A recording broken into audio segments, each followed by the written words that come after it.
Muy buenos días. Hoy muy temprano amanecimos y estamos haciendo una entrevista, quiero que sepan, a las 7 de la mañana con esta gran mujer, Ana Lucía González Ibáñez. Ella es arquitecta, doctora en Ciudad y Territorio, ha hecho infinidad de cosas por el patrimonio de la humanidad.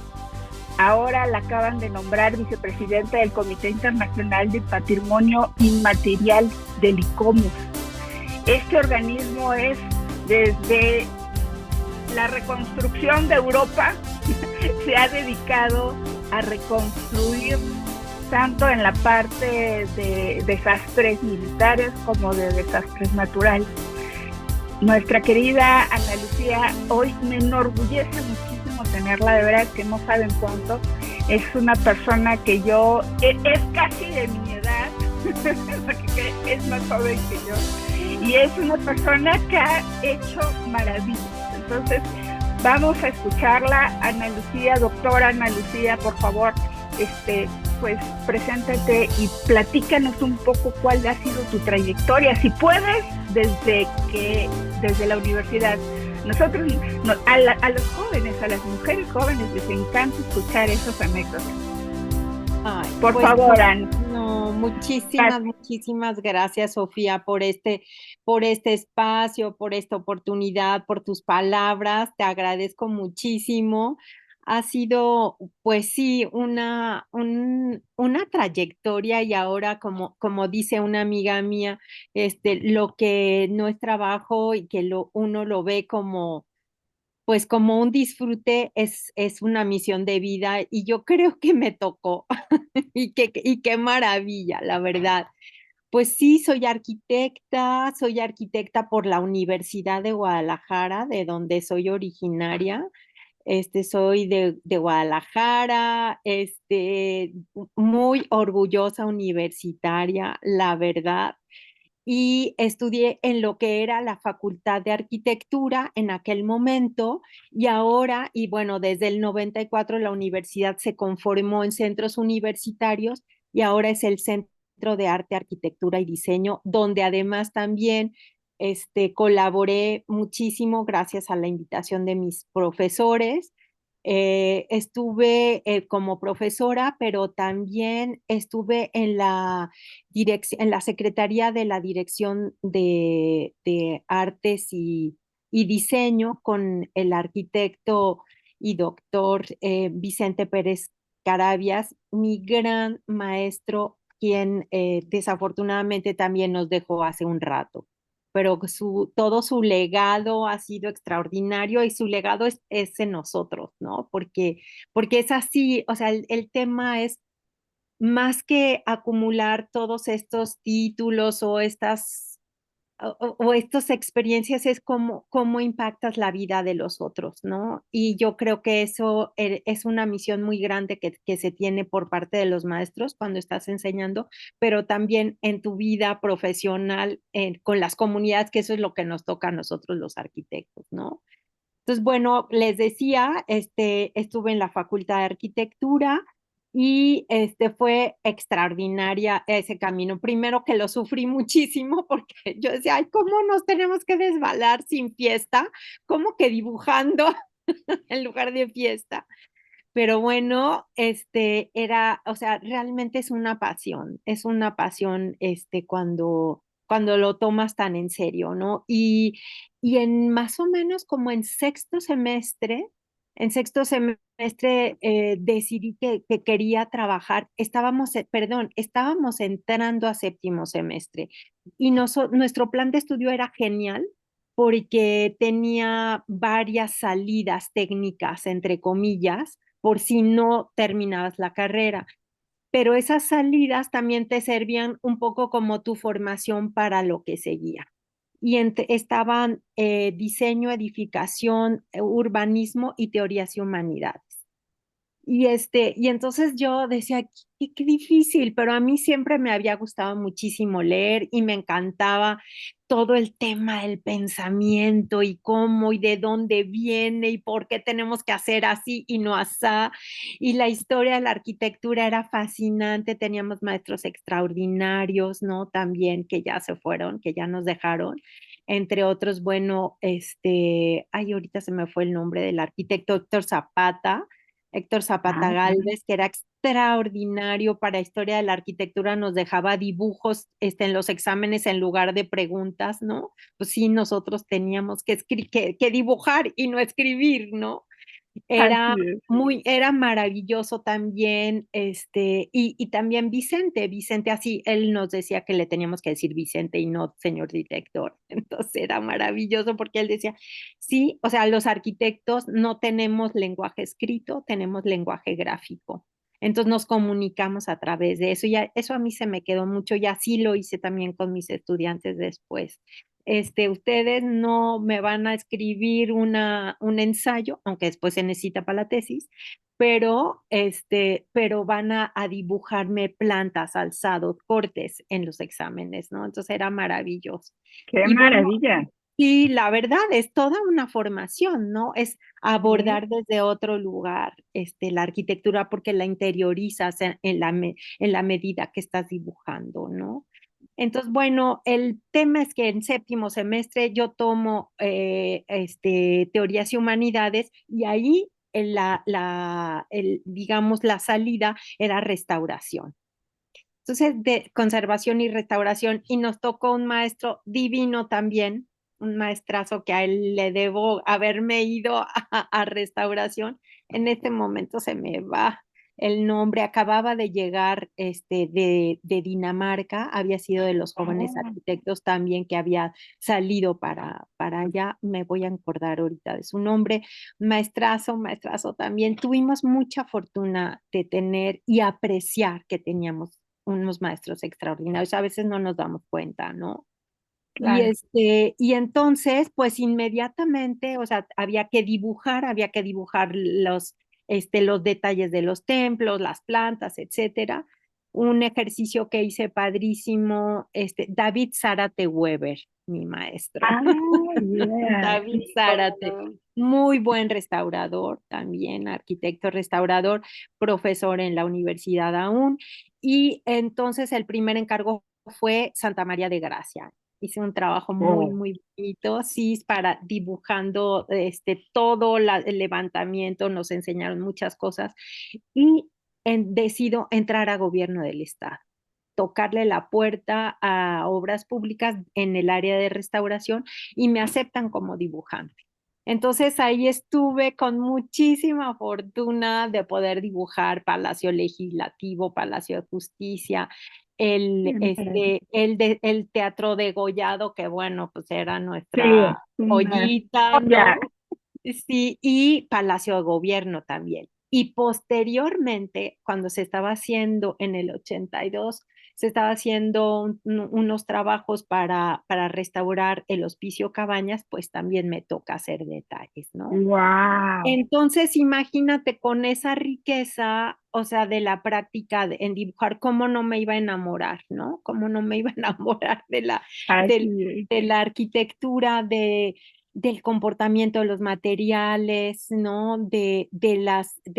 La propia concepción espacial, de todos los códigos, ¿no? Entonces, o sea, realmente fue una formación completa la que recibí y la que me tocó practicar muy temprano y pues rápidamente saliendo de la escuela tenía ya el primer encargo que era la restauración de un hotel en Zamora, Michoacán, un mesón, un mesón de mulas, como se decía en el Oh, siglo sí, XIX, ¿no?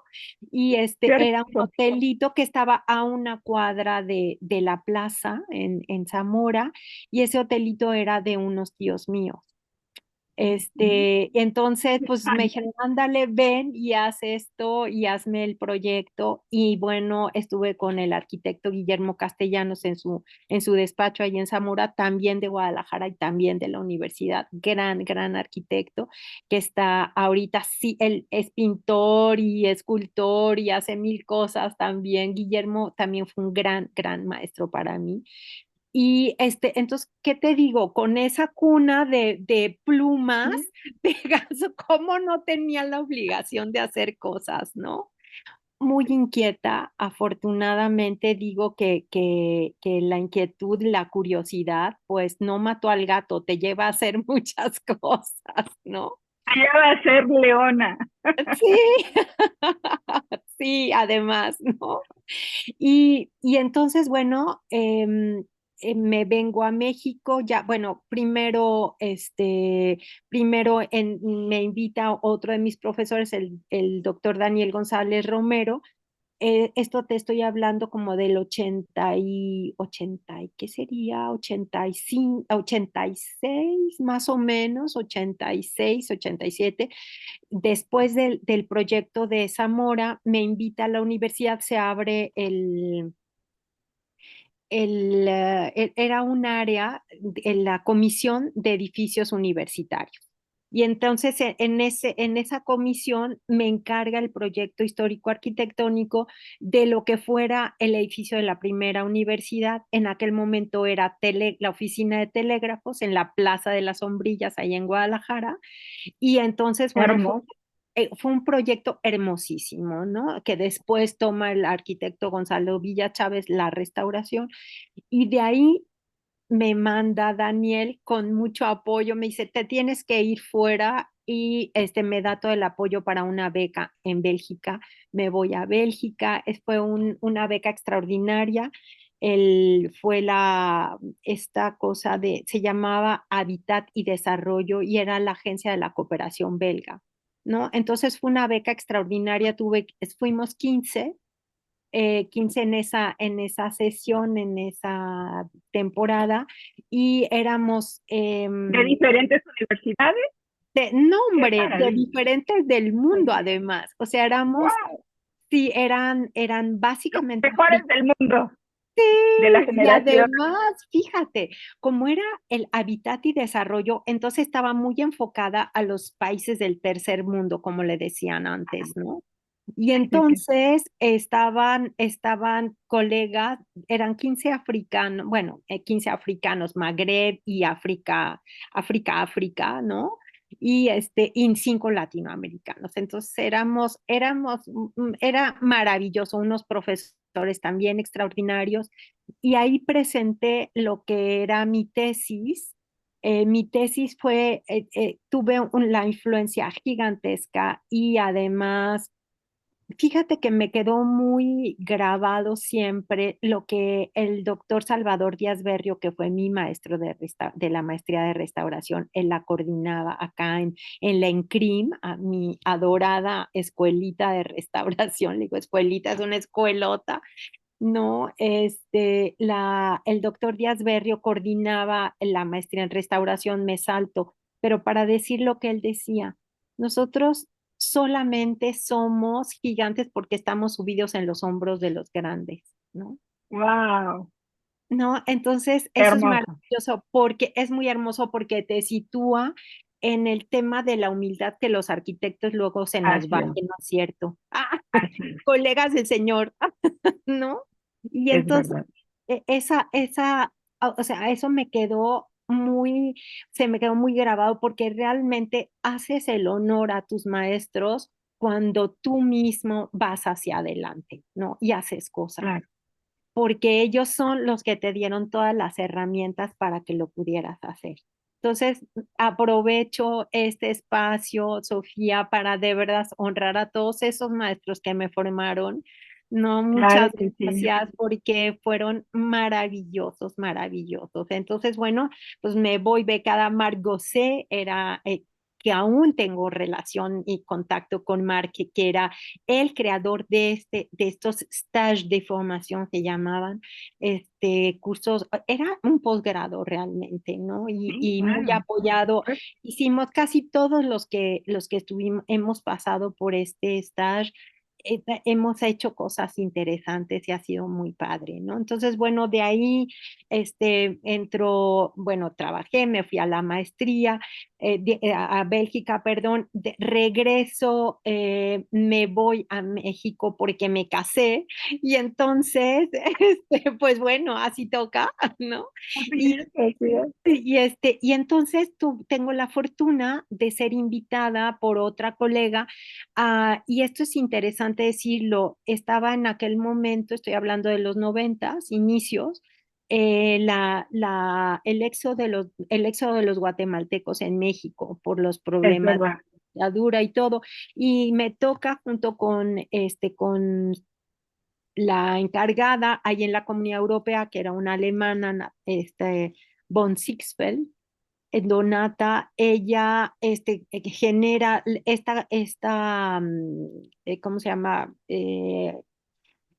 Este departamento, digamos, de la Comisión de las Comunidades Europeas para ayudar a los guatemaltecos y me toca ser asistente.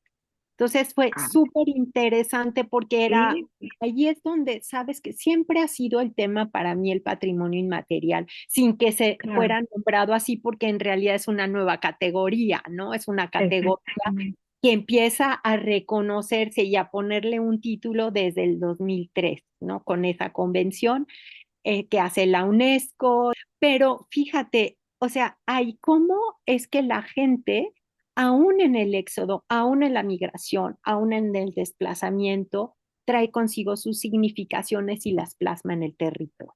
¿No? Entonces, la Claro. manera en que se organizaban en el territorio, claro, con toda la ayuda de los diferentes países en el territorio mexicano, o sea, se hicieron varios campamentos, era muy interesante. Y muy interesante porque finalmente también entendí que para los pueblos originarios finalmente no existen estos puntos y rayas que son las fronteras que se establecen políticamente, ¿no? O sea, son Así es. territorios, o sea, son mayas igual que los mayas de Yucatán y Chiapas, o sea, todos somos mayas, ¿no? Sí, sí, sí. Y entonces fue súper interesante y ahí fue cuando todavía más yo decía, no, tengo que hacer la maestría, y saliendo, entregando la comisión, que era nuestra responsabilidad era entregar el convenio del retorno. Fueron 2 años y medio, casi tres de proyecto. Entregamos todos los resultados muy bien. Se retornaron los que quisieron retornar porque hubo mucha gente que se quedó. Y cosa interesante de decir también es que las mujeres eran las que se organizaban mejor. Entonces hicieron sus pequeñas empresas, hicieron sus sembradíos, generaron muchísimas redes de comercio. Fue De súper economía. interesante. Sí, muy interesante. Y bueno, pues ya no me entretengo más en este gran preámbulo. Y No, no, no, estamos felices. Tú continúa. Oye, muchas estamos gracias. aprendiendo.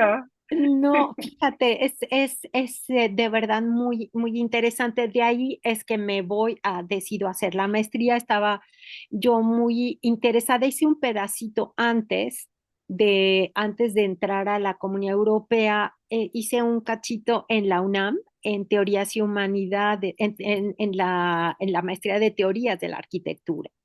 No con los grandes maestros también, González Lobo, con Chuy Barba, no, que eran unos haces, Rafael López Rangel, que de pronto venía a dar pláticas. Rafael López Rangel también en mi pensamiento fue muy importante. ¿Cómo Él, no?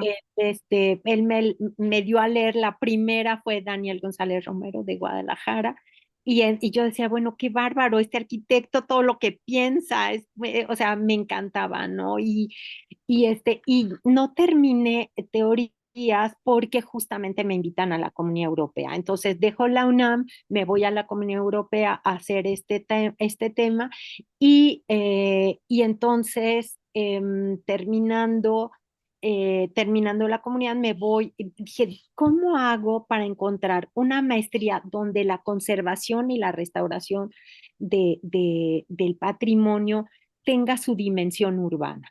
O sea, yo no quería solamente centrarme en el edificio, que es impresionante, es importantísimo porque descubres, o sea, los edificios son un testimonio, ¿no? Ese es un libro donde vas sabiendo toda la historia, qué hicimos, cuáles fueron nuestros oficios, cómo utilizamos los materiales, cómo se les ocurría, ¿no? Sin herramientas tecnológicas como las de hoy, ¿no? ¿Cómo es que hacían para resolver problemas estructurales?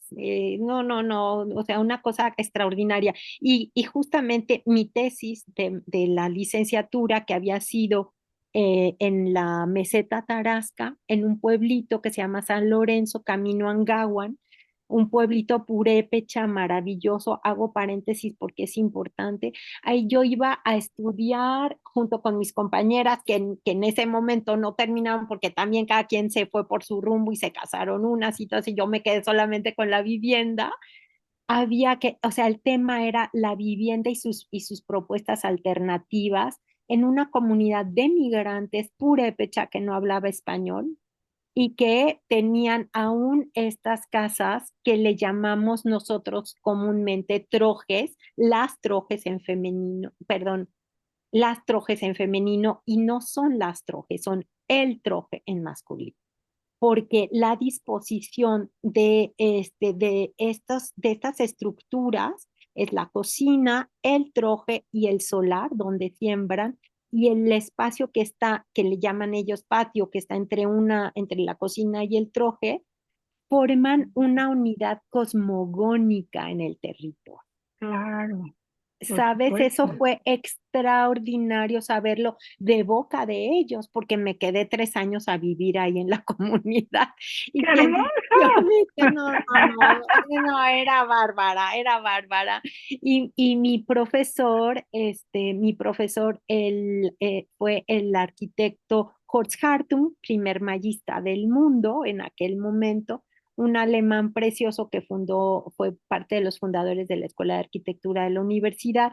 Y bueno, esa experiencia de haber sabido todo esto, de cómo el comportamiento de los techos obedecía a una inclinación específica para captar los rayos del sol en invierno, que es tan duro, y que pues quién iba a tener en un troje un calefactor, ¿no? Aunque estuvieran los migrantes en Estados Unidos, ¿no? O sea, era muy difícil. Y eso fue lo que me llevó en la maestría a estar buscando dónde tenía el patrimonio una dimensión urbana, y encuentro en la Escuela Nacional de Conservación, Restauración y Museografía Manuel Castillo Negrete del INA. Eso es el área, es el brazo que forma del INA, que forma a los futuros practitioners, ¿no? A los futuros conservadores del patrimonio. Y quien dirigía era el doctor Salvador Díaz Berrio, que es nada más y nada menos a quien le debemos los 28 primeros sitios declarados Patrimonio Mundial, desde su oficinita, con toda su sapiencia y con toda su humildad, con toda su modestia y con toda su sapiencia, escribiendo a mano los expedientes, después desde luego en máquina y después compu. Y cuando estábamos a medias de la maestría me dice, oiga, ¿y usted qué va a hacer cuando termine? Imagínate qué devoción tenía también el arquitecto Díaz Berrio, que nos entrevistaba uno por uno a los candidatos para la maestría. O sea, de verdad, necesitamos esa devoción de regreso. Claro, Decía el otro maestro también mío, Gonzalo Villa Chávez, que se encargó bueno, él estuvo en la restauración de Venecia cuando la gran inundación, y decía, necesitamos ante todo mística de trabajo. Y aunque suenen palabras así tan románticas, románticas o tan nostálgicas, necesitamos mística de trabajo hoy. Hoy para que abordemos desde otro lugar y no únicamente técnicamente o tecnológicamente la arquitectura, ¿no? Y cualquier oficio, Sofía, o sea, Claro, claro. necesitamos, o sea, no hablemos de médicos o hablemos de los carpinteros que son tan importantes, de los herreros en esta materia de la restauración para no salirme. O sea, necesitamos de verdad los maestros, necesitamos la mística de trabajo para tener eso que a mí me legaron, ¿no? O sea, Ah, realmente necesitamos recuperarlo. Entonces, bueno, llego a la maestría, el arquitecto me invita a trabajar al salir y me encanta decir esa anécdota, me encanta. ¿Y qué va a hacer cuando salga? No, maestro, pues voy a ser desempleada. ¿Y no se quiere emplear conmigo? Entonces, así fue la invitación. Imagínate a realizar los sí. expedientes de patrimonio mundial. Y era maravilloso, o sea, fue una experiencia extraordinaria porque estábamos hasta las 3 y 4 de la mañana el equipo que conformábamos y hasta a terminar los expedientes porque había que hacerlo. Y uno de los expedientes que me llena de alegría, de gozo, porque eso fue parte de, pues sí, es una cosa muy importante para mí, fue hacer el expediente, claro, a instancias y bajo pues toda la dirección de la Secretaría de Cultura del Gobierno del Estado de Jalisco, y entonces me toca o sea, pues letra por letra, ¿verdad? Es hacer el expediente.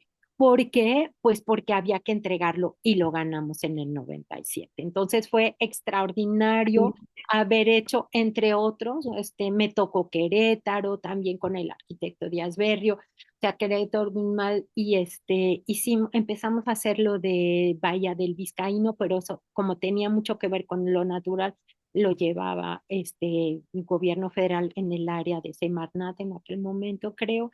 Y bueno, de ahí pues ya ni modo, ¿no? O sea, ya no había vuelta de regreso. Y entonces, pues con esa experiencia me invitan a trabajar.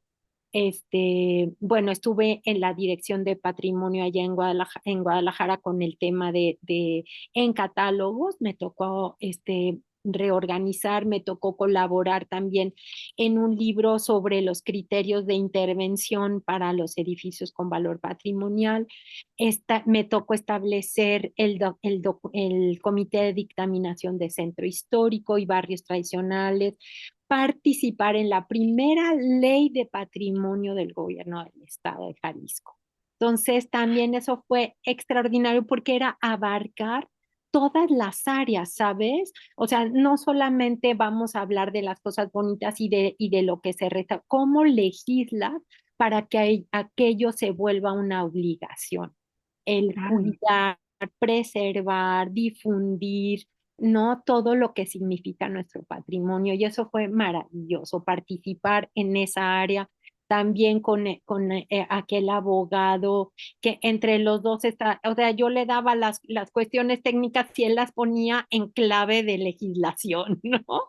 Entonces fue un trabajo también extraordinario y de ahí me fui también con todo el tema de los reglamentos y regresando a México, porque bueno, pues había que estar allá y regreso a México y entonces en aquel momento estoy hablando 97, 2000, se dan las elecciones, las primeras elecciones democráticas para la ciudad, ¿no? O sea, podíamos elegir a nuestro gobernador y Por entonces, fin. por fin, exacto, y pues ándale que me toca trabajar con el ingeniero Caro. Bueno, Ahí fue empecé yo también. maravilloso, ¿no? Niñas. Sí, sí, Fíjate sí, qué maravilloso. bonito, Sofía, o sea, esta coincidencia, porque ¿a poco no teníamos ese elan y también esa Sí. mística de trabajo y esas ganas? Y nada menos y nada más me toca que me invita directamente a participar en el equipo de la subdelegación Roma Condesa, como si no fuera Ah, un regalo de la vida. sí, qué maravilla. Sí, definitivamente. ¿No? Y entonces en Roma Condesa asumo el cargo de la Dirección de Obras y Servicios Urbanos. La maestría la había terminado, como te decía, y pues esta dimensión urbana era extraordinaria, ¿no? Porque veíamos áreas históricas, centros históricos y todo, y entonces a mí me toca ya en esta etapa, pues, hacerme cargo de hacer un programa de recuperación del,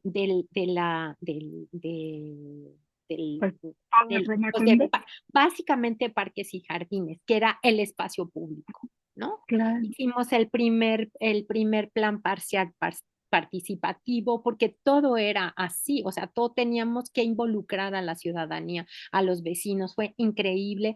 De ahí me invita el arquitecto Legorreta a formar parte de su equipo, me voy a participación ciudadana con mi queridísima Graciela Gutiérrez, que era la directora general, ahora era subdelegada, ahora creo que son direcciones generales o algo así, y ella era la que se encargaba de toda la participación ciudadana en todo Cuauhtémoc. O sea, el trabajo que habíamos hecho en Roma Condesa, recuperación de Parque México, Parque España, camellones, de toda la demarcación, el programa de banquetas y todo, o sea, hicimos fiestas en camellones, fiestas en los jardines, o sea, era realmente, y trabajar con los estudiantes de las escuelas asentadas ahí también fue increíble, ¿no? Porque los muchachos los invitamos a trabajar en la catalogación de la demarcación. Entonces, imagínate qué padre, nosotros incluso le dimos al Limba nuestro trabajo de catalogación, porque también el INBA no se daba abasto, o sea, tenía, claro que tenía material, pero nosotros contribuimos para elaborar, pues para el catálogo, ¿no? Fue una experiencia extraordinaria. Y bueno, de ahí es que bueno, pues sigo trabajando, me voy a Guadalajara otra vez porque me invita a la universidad, ahí trabajo muy, em, ¿cómo se dice? Pues sí, muy fervientemente en todo el cambio de planes de estudio, el enfoque de patrimonio en la carrera de urbanística. Estoy en la coordinación académica, que era el coordinador ya en esta segunda vuelta, Vicente Pérez Carabias, y estaba yo encargada de los programas, de cómo estos programas tenían que enlazarse al mismo tiempo de ser profesora. Entonces fue también una experiencia súper padre desde la docencia. Siempre pienso que la práctica te sirve para reflexionar lo que hiciste en la docencia o en las maestrías, ¿no? La O práctica es la que elaborar queda. una mejor docencia, ¿no? Sí, sí, es cíclico, Exactamente. efectivamente. Es un ciclo virtuoso, ¿no? Un círculo Sí. virtuoso. Y entonces termino y es cuando, al estar con esto, sí fue ahí, sí, que Javier Villalobos, en paz descanse, presidente de ICOMOS, fíjate que he de pasar al tema de ICOMOS que lo tenemos que tocar, Tenemos que tocar. al ICOMOS entró en el 97. Y este era un sueño para mí, pues el Consejo Internacional de Monumentos y Sitios, como ya bien lo comentaste.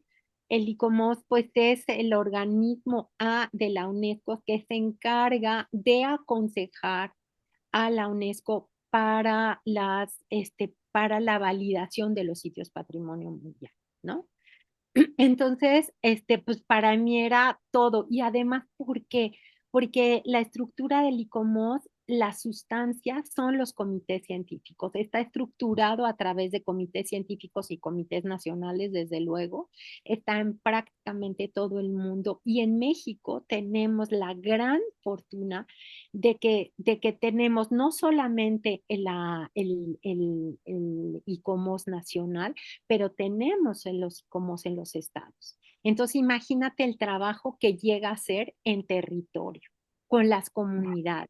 Increíble, es increíble. Entonces, pues la labor que hace el ICOMOS es impresionante y es muy importante en la divulgación, en la reflexión científica, porque la conservación es una disciplina científica que ya se reconoce y que trabaja de la mano con la UNESCO, ¿no? Como bien ya se señalaba. Entonces, bueno, Javier Villalobos, en paz descansa, un presidente extraordinario también del ICOMOS, me dice, oye, Ana Lucía, ándale, vamos haciendo la dirección ejecutiva del ICOMOS mexicano. Y que, órale. Entonces, pues abrimos y me toca hacerme cargo de la dirección ejecutiva del ICOMOS en aquel momento. Hicimos, abrió una newsletter, ¿no? Un boletín informativo de lo que estábamos haciendo en todo el país. México, he de insistir, muchos de nuestros oyentes, ¿no? Deben de saber que México es el país latinoamericano que más sitios tiene declarados Patrimonio Mundial. O sea, nosotros somos Wow. en México, en Latinoamérica, somos un país orientado, un país que lleva la cabeza en estos temas, ¿no? Sin menospreciar de ninguna manera a ninguno de los países, pero tenemos ¿por qué tenemos esta misión o esta vocación?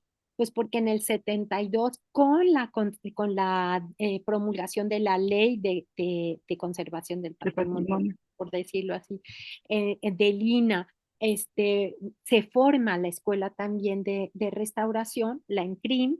Entonces estamos hablando de una historia de legislación, de formación y de práctica de la conservación en México muy importante que ha dado pie y ha dado materia para los demás países, ¿no? Entonces es muy interesante, muy importante. Hoy día tenemos en el ICOMOS una vicepresidencia por regiones y la región de Latinoamérica es muy importante, ¿no? Muy, muy importante lo que se hace en Argentina, lo que se hace en Chile.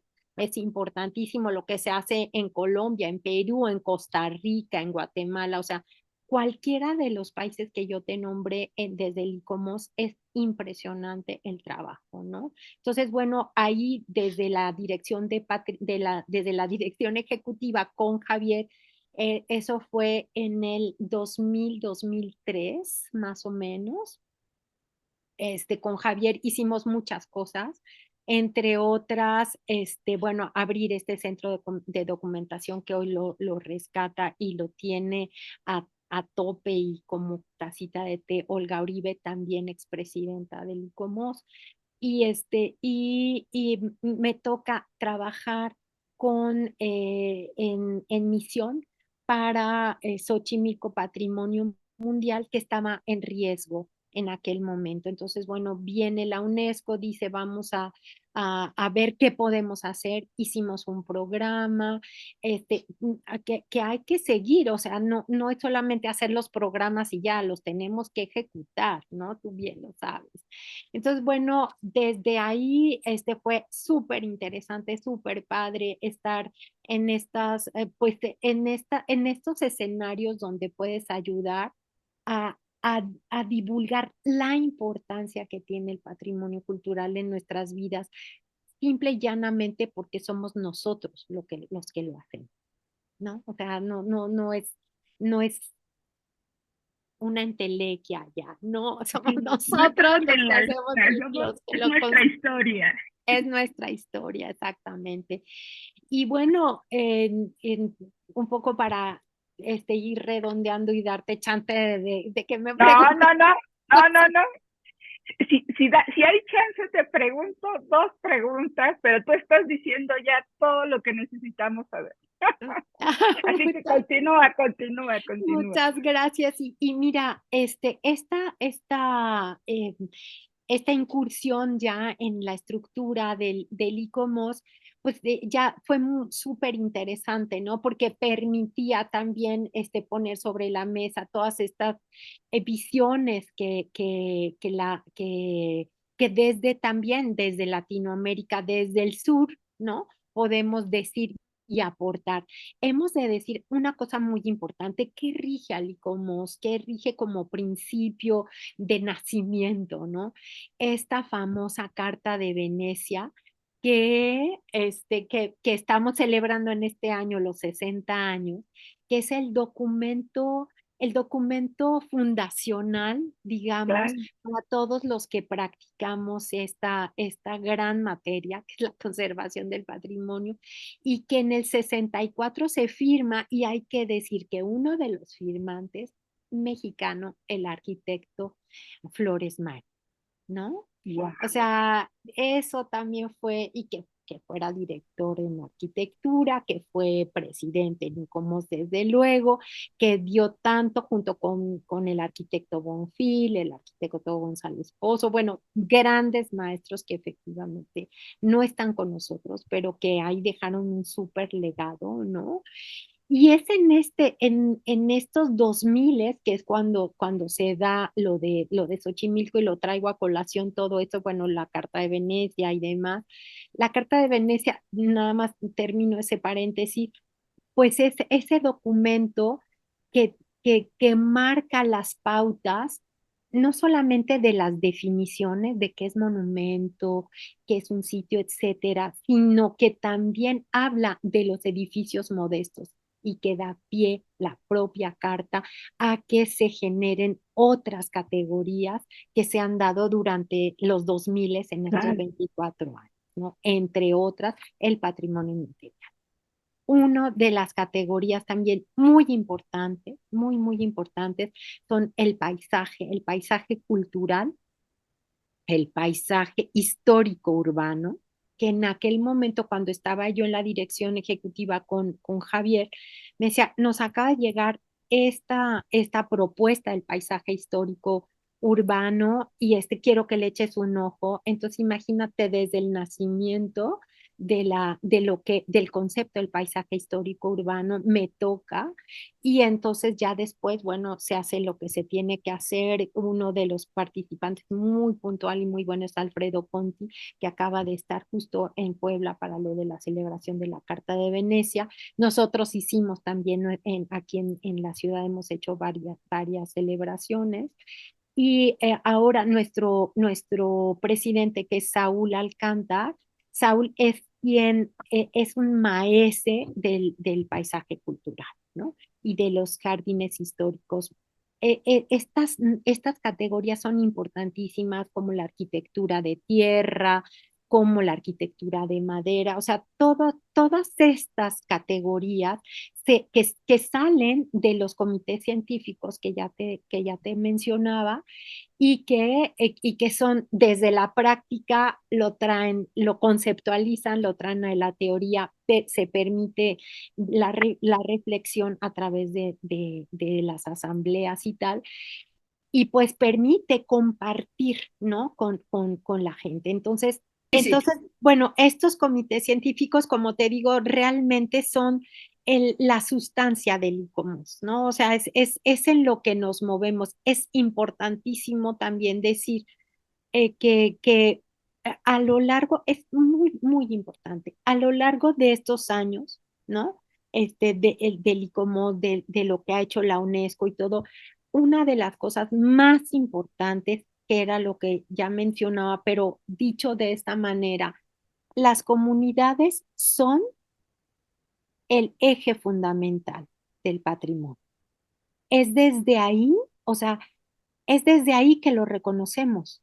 O sea, Claro. nosotros estamos hablando científicamente, humanísticamente, de divulgación del patrimonio. Miren qué importante la identidad, tarará, tará, y todo lo que podemos aventarnos de discurso. Pero quienes nos han hecho voltear a verlo es la comunidad. Y no solamente hablo de las comunidades rurales o de las comunidades más tradicionales, estoy hablando del nuevo patrimonio también que se da en las ciudades, que es hoy nuestro hábitat, nuestra forma de vida, ¿no? O sea, Claro. cómo estamos construyendo el patrimonio ahorita, ¿no? ¿Cómo le vamos a, yo decía cuando asumo la dirección de Patrimonio Artístico Histórico allá en Jalisco, que me invitan también. Esto fue 2009-2011, porque me dieron una beca en Columbia University y pues me fui a hacer el postdoc. Había hecho el doctorado en Guadalajara con el tema del justo del patrimonio del siglo XX frente a las ciudades del siglo XXI, invención y reinvención de un legado. O sea, Wow. todo esto para hablar de lo importante que fue el siglo XX para en significaciones, porque Sí. es ahí donde en ese siglo donde se construye el concepto de metrópoli, aunque ya los neoyorquinos hablaban de metrópoli a finales del 19, eso me consta porque estaba ahí en la biblioteca, a ver, y yo decía, estos muchachos ya se sabían metropolitanos desde el 19, ¿no? Así O es. sea, impresionante, ¿no? O sea, hoy día estamos construyendo en nuestros barrios, en nuestras colonias, en el propio territorio, en la dimensión urbana, estamos construyendo el patrimonio del futuro, ¿no? O sea, ¿qué queremos legar al futuro? Y una cosa importantísima, definitoria de lo que sigue, es esta relación con la naturaleza que tenían todos nuestros ancestros en el planeta, ¿no? O sea, y eso no lo hacen ver las comunidades, ¿no? Las comunidades que todavía piden permiso a la tierra para sembrarla o le piden permiso al árbol para cortar, ¿no? O Sí. sea, Para nosotros ellos somos es significante absolutamente, nosotros cada somos el paso. instrumento somos como una bisagra para que se pueda entender, ¿no? La Los importancia. traductores. Sí, exacto. Esos somos los practicantes, los profesionales. Y aquí me desvío un poco, me abro también para decir de esta importancia de las comunidades, para decir que se forma en estas categorías el patrimonio inmaterial, ¿no? Esta categoría de patrimonio inmaterial en el 2003 se hace convención y el Platícanos icono un poquito más de eso, porque es súper interesante sí, porque justo por todo lo que estamos platicando, estas relaciones, estas significaciones, esto que trasciende las fronteras, ¿no? Entonces la UNESCO dice, pues no, tenemos que hablar de otra categoría, ¿no? ¿Y qué es el patrimonio inmaterial? Son todas las expresiones, tradiciones orales, escritas, todas las fiestas, ¿no? Todos los ritos, pero también todos los oficios, todos los saberes, ¿no? Los saberes de la herbolaria, los saberes de la construcción, que es nuestra materia. O sea, cómo vamos a es la hablar de parte cultural, sí, pero es lo que la se ha parte trascendido en el tiempo de boca a exacto, boca, sin as- ninguna, así este, es eso que transmitimos y que no tocamos, ¿no? Que perfecto. solamente está en los corazones, ¿no? Y que está Sí, en sí, las sí. tradiciones. Y fíjate que aquí es muy importante decir que son los ancianos y las mujeres quienes se han encargado de transmitir estas tradiciones y estos Claro. saberes, ¿no? Entonces, o sea, y lo transmiten a los niños, fíjate, qué interesante, ¿no? Sí, Entonces, sí, sí. es súper interesante porque realmente son los niños y los jóvenes cuando aprenden el oficio que van a ser los siguientes portadores. Acabamos de celebrar en este año, por ejemplo, hablando de la música, ¿no? La gastronomía, oye, la cocina mexicana, patrimonio inmaterial, elemento de Claro, patrimonio por supuesto. inmaterial, si tan dragones que somos y tan buenos Sí. para cocinar, ¿no? O sea, la música, el bolero acaba de ser declarado ahora en la sesión de diciembre, Patrimonio Mundial. Entonces, imagínate todo lo que eso conlleva, o sea, en cualquiera de las áreas, ¿no? Es los saberes, los portadores, o sea, son los saberes, traen los los portadores son los que traen el saber, ¿no? Y que no necesariamente se transmite a través de las escuelas formales, las universidades, maestrías y doctorados, sino son los modos informales también, por decir, llamarlos porque no tenemos otra palabra, Sí, ¿no? claro. Pero estos modos de transmisión de saber qué es tan importante en México, en Latinoamérica, en África, en India, en Australia, en Japón, en China, en todos los países del planeta, ¿no? O sea, cómo transmitimos es lo más importante. La transmisión es lo que nos permite que hoy estemos hablando tú y yo del patrimonio cultural, ¿no? Así es. Entonces, bueno, eso es todas estas palabras, tradiciones, música, tal, es lo que constituye las tradiciones religiosas, ¿no? Las peregrinaciones.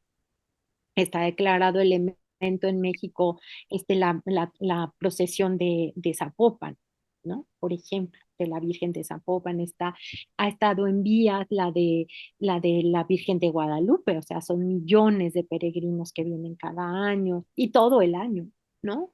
Entonces, o sea, todo esto, ¿cómo lo cuidamos, cómo lo preservamos? Y entonces se da esta convención. Y el Y ICOMOS. entonces déjame aquí felicitarte por tu cargo nuevo como ser vicepresidenta del Comité Internacional del Patrimonio Inmaterial del ICOMOS. Y Ay, la verdad es un honor. ¿Ya vieron qué grande es esta mujer? Todo lo que nos ha platicado y todo lo que nos va a seguir platicando. Sin embargo, quería hacer este paréntesis porque sí muchos me preguntaban, ¿y cuál es el patrimonio inmaterial?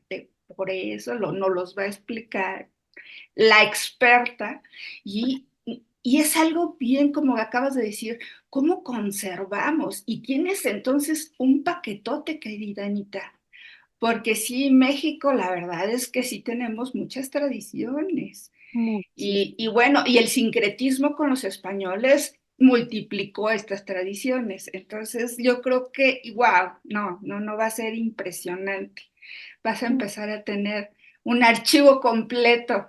Sí, Vas a generar todo el archivo inmaterial de México. es, ¿Cómo?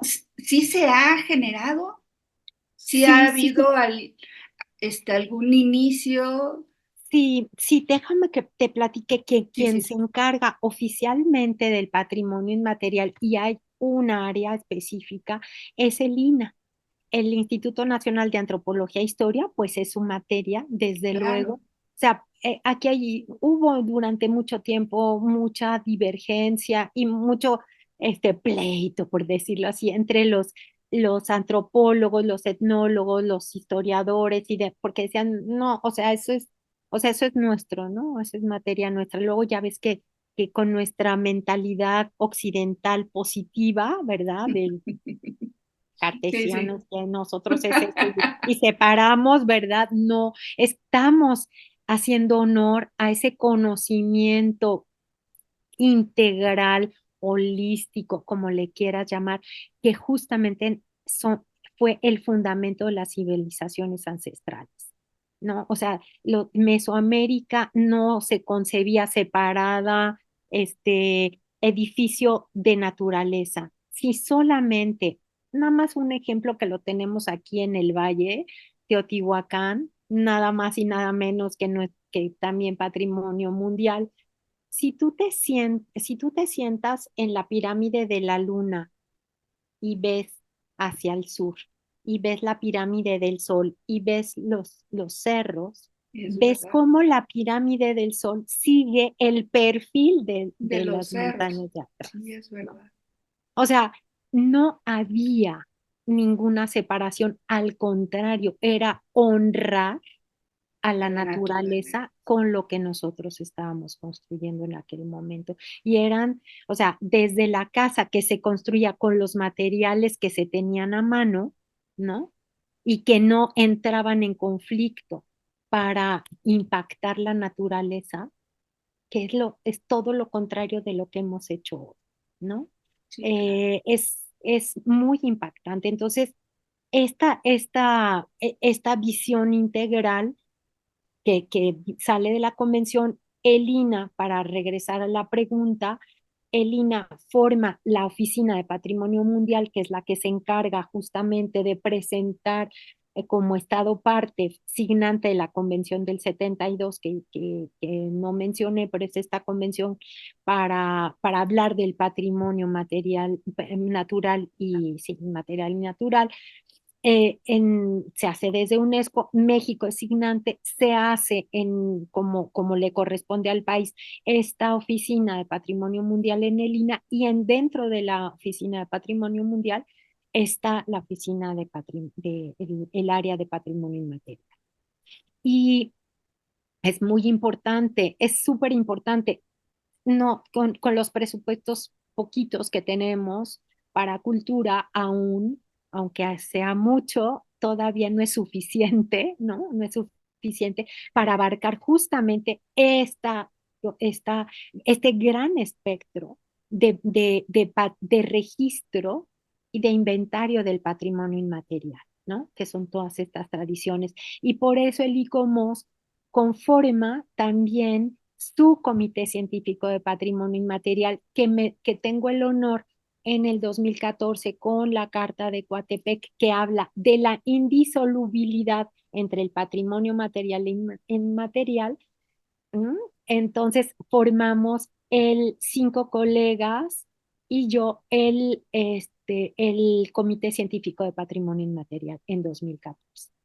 Y entré en funciones y empezamos a trabajar mucho, fuimos cinco, y me tocó coordinar a mí, bueno, a mí me tocó la fundación a solicitud del Comité Científico Internacional, y lo presentamos ahí al nacional, y fue divino porque todos estamos, digo, hoy una de las colegas, Cecilia Margaona, es la que hizo la declaratoria de patrimonio del bolero Patrimonio Inmaterial. O sea, el ICOMOS ha tenido una gran participación dentro de lo que significa el patrimonio cultural de nuestro país, siempre aliado con el INAH, con el INBA, desde luego para todo lo que tiene que ver con patrimonio del siglo XX, ¿no?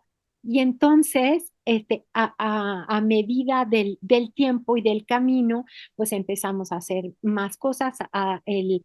Desde UNESCO se hicieron unas vías operativas para ver cómo íbamos a abordar el tema del inventario, que es lo que estás mencionando y preguntando. O sea, cómo vamos a registrar, cómo vamos a inventariar, cuáles son las medidas que tenemos que tomar para tratarlo.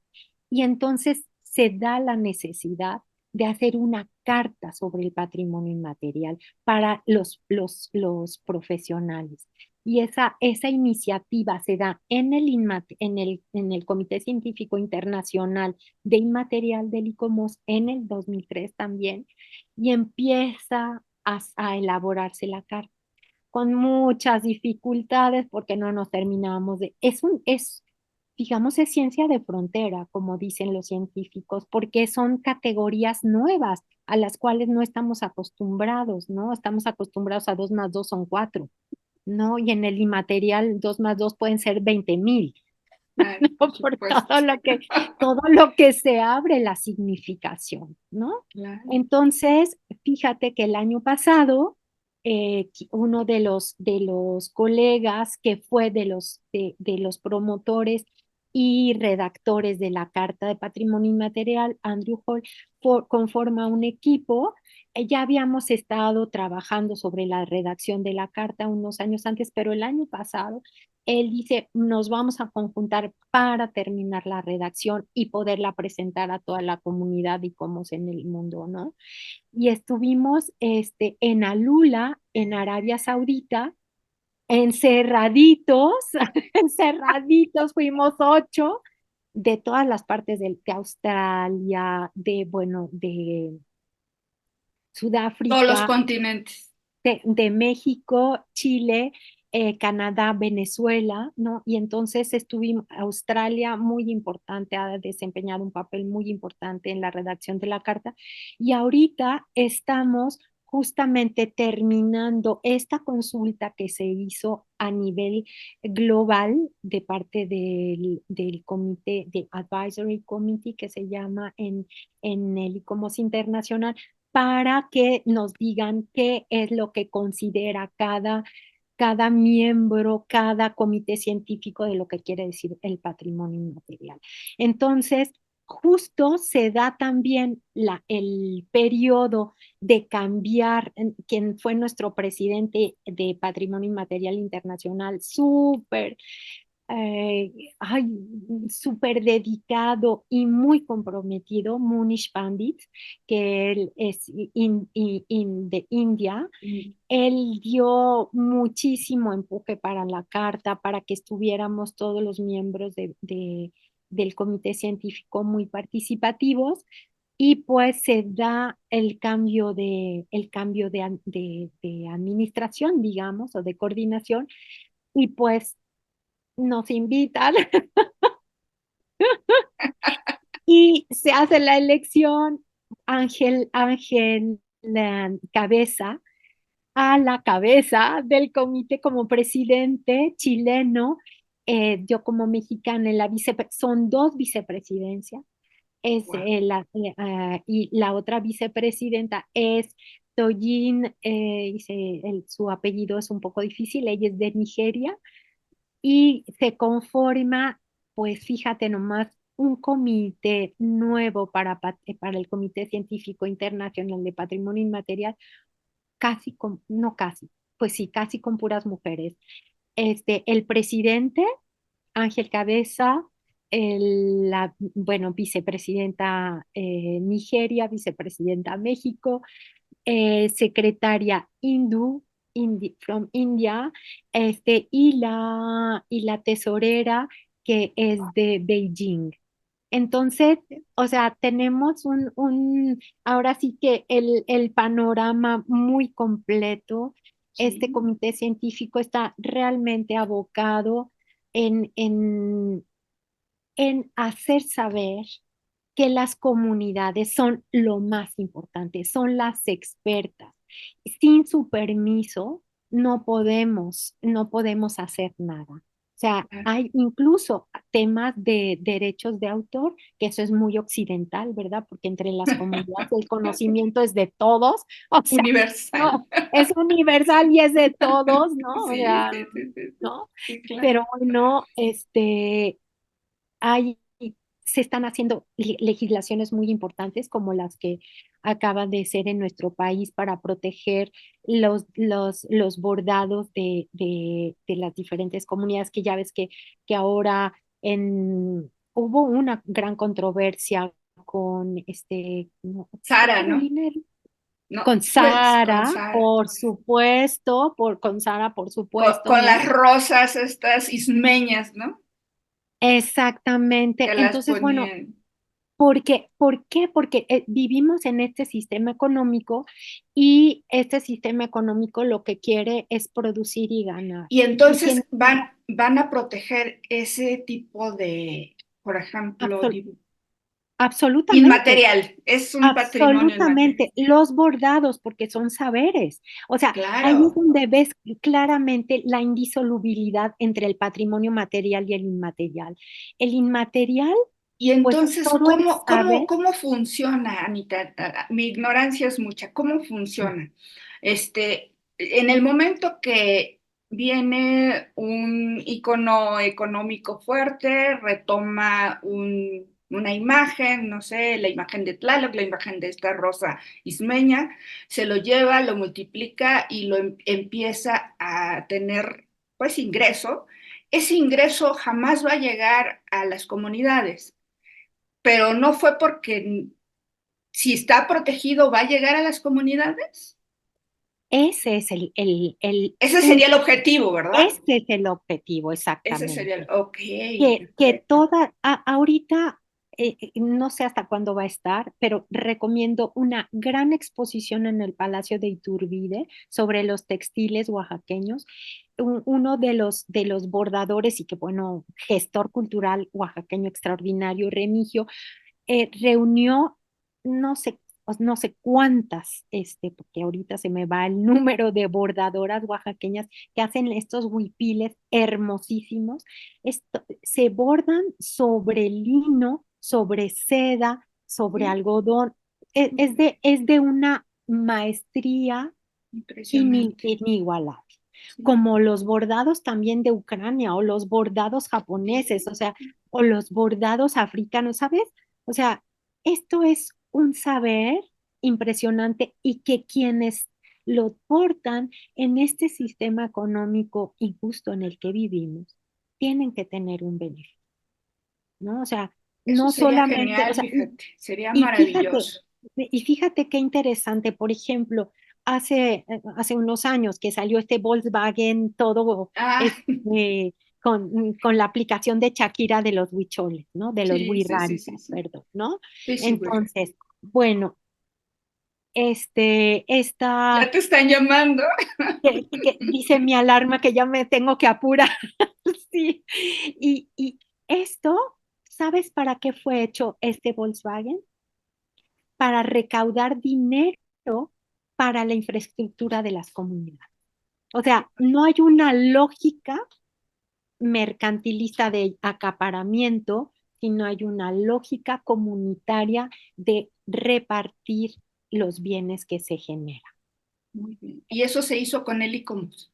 Y eso es lo que estamos promoviendo mucho en la Carta de Patrimonio Inmaterial para que todos tengamos y comunicarlo, ¿no? Y Claro, comunicarlo. Sobre todo, tenemos que hacer esta divulgación de la importancia que tiene el patrimonio inmaterial como dimensión económica incluso, claro, ¿no? por Porque, supuesto. porque estas tradiciones en el tema turístico tenemos que cuidar muchísimo porque luego se vulgariza, ¿no? La Sí, tradición, claro. ¿no? Sí, sí, Entonces sí. hay que cuidar la autenticidad y la integridad, que son dos de los puntos importantísimos para preservar en un legado, ¿no? En un elemento de patrimonio. Y no quiero que se me olvide antes de como ir cerrando, Sí, sí, eh, sí. no quiero que se me olvide decir que además fue presentada este verano. Fíjate, a la par de que nosotros estamos elaborando la carta, terminando de redactar con todos los comentarios de los colegas, en México se elabora una carta sobre la filosofía de los pueblos originarios. Y eso es un grupo de trabajo de la UNAM, de la UADY, extraordinario. Es una carta que esperemos pronto esté divulgada porque es la filosofía de los pueblos, ¿no? Wow. Y que claro que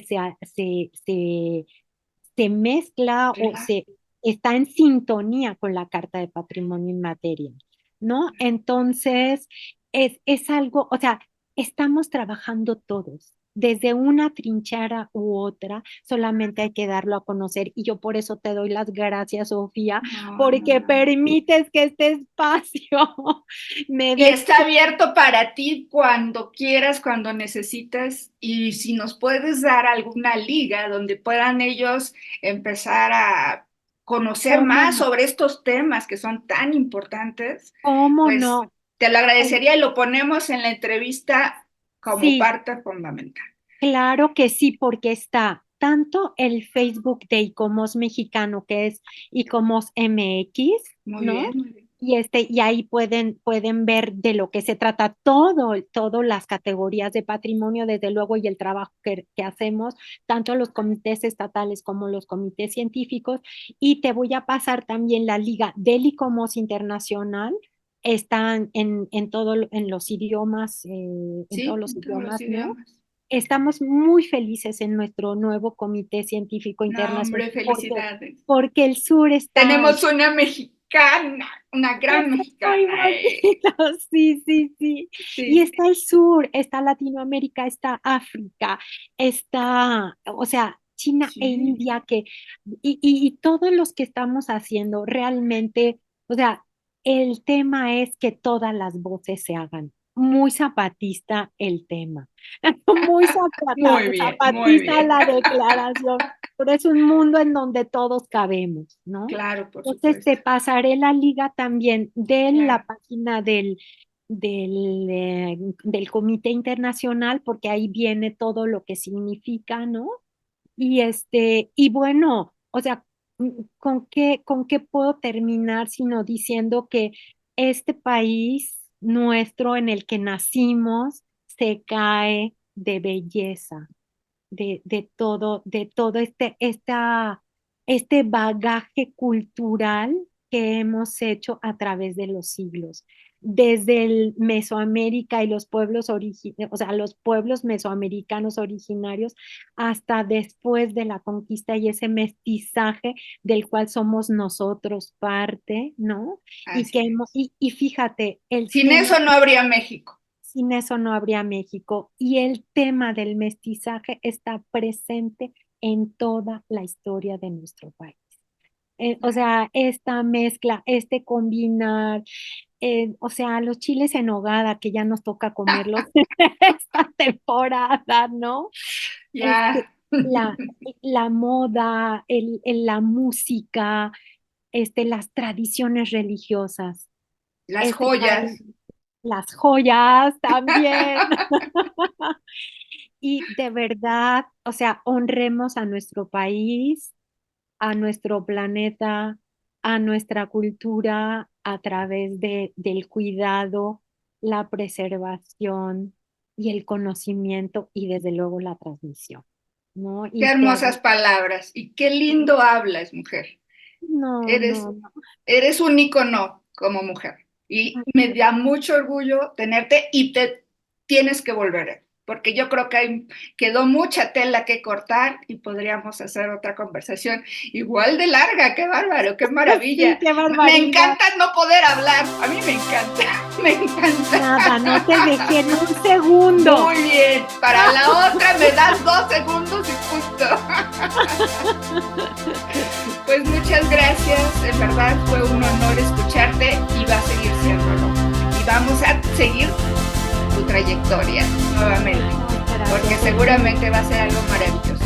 Y aquí está para que vengas a decirnos todos tus logros, todas tus angustias y para pelear, a ver a quién peleamos. Y es que no te dejan hacer las cosas. Para que podamos seguir conservando nuestro país. Felicidades, una gran tarea. Muchas gracias, Sofía. Seguimos y qué bueno que nos abres la puerta, porque eso nos va a ayudar mucho a seguir viviendo. Sí, es muy importante. Pues felicidades por la tarea y seguimos en la próxima. Te quiero, querida, mucho gusto. Mucho gusto y muchísimas gracias, Sofía. Y felicidades por este gran